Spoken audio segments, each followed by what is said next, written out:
Assalamualaikum warahmatullahi wabarakatuh.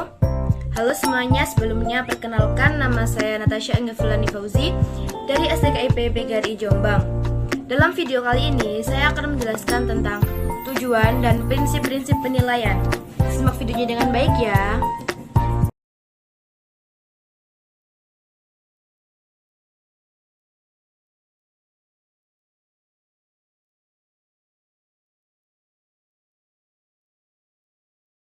Fungsi penilaian antara lain selektif, yang artinya guru mempunyai cara untuk mengadakan seleksi atau penilaian terhadap peserta didiknya. Tujuannya untuk memilih peserta didik yang dapat diterima di sekolah tertentu. Selanjutnya, untuk memilih peserta didik yang dapat naik ke kelas atau tinggal di kelas. Yang ketiga, memilih peserta didik yang seharusnya mendapat beasiswa peserta didik. Dan yang terakhir yaitu memilih peserta didik yang berhak meninggalkan sekolah atau sebagainya. Selanjutnya yaitu diagnostik. Guru dapat mengetahui kelemahan dan kelebihan peserta didik. Dengan diadakan penilaian, guru dapat mendiagnosa peserta didik tentang kebaikan maupun kelemahannya. Dengan demikian, guru akan lebih mudah mengatasi kelemahan-kelemahan peserta didiknya. Selanjutnya yaitu penempatan. Artinya, guru dapat menempatkan peserta didik dengan hasil penilaian yang sama. Karena setiap peserta didik lahir dengan membawa bakat sendiri-sendiri, sehingga pelajaran akan lebih efektif apabila disesuaikan dengan pembawaan yang ada. Dan yang terakhir yaitu pengukur keberhasilan, untuk melihat sejauh mana program tersebut berhasil dilaksanakan. Keberhasilan ini ditentukan oleh beberapa faktor, yaitu guru, strategi pembelajaran, media pembelajaran, kurikulum, sarana, dan sistem administrasi. Prinsip penilaian yang pertama yaitu integralitas atau menyeluruh. Harus mencakup seluruh aspek, baik kemampuan, pengetahuan, sikap, keterampilan, maupun perilaku. Selanjutnya yaitu kontinuitas atau berkesinambungan. Penilaian harus dilakukan secara berencana dan bertahap untuk memperoleh gambaran perkembangan tingkah laku siswa yang dapat berfungsi membimbing perkembangan siswa dalam kegiatan belajar. Selanjutnya yaitu objektivitas.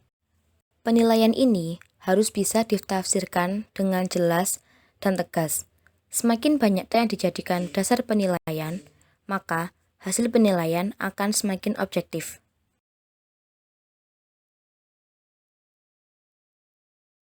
Yaitu berorientasi pada tujuan.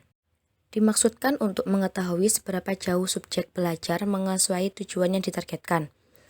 Selanjutnya yaitu terbuka. Artinya, hasil belajar harus diketahui oleh semua pihak, baik orang tua, siswa, maupun sekolah. Selanjutnya yaitu kebermaknaan. Artinya, hasil penilaian harus berguna bagi yang menggunakan.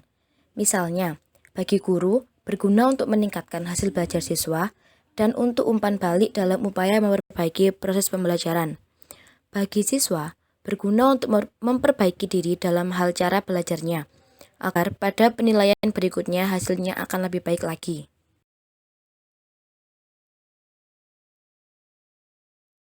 Prinsip penilaian kesesuaian, artinya, penilaian harus sesuai dengan metode kegiatan pembelajaran yang diterapkan.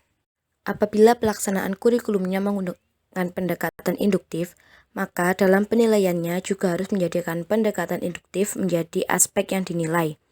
Sedangkan apabila pembelajarannya menggunakan metode eksperimen, maka kemampuan bereksperimen harus menjadi salah satu aspek yang dinilai.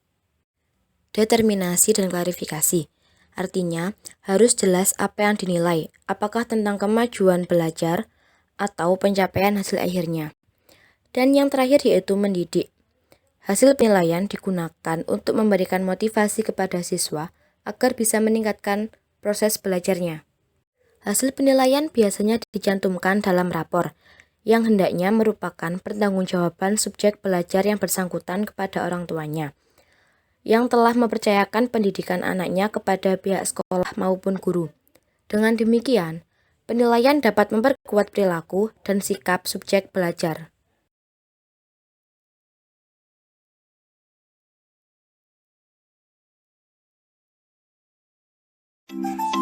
Demikian Demikianlah video yang dapat saya sampaikan.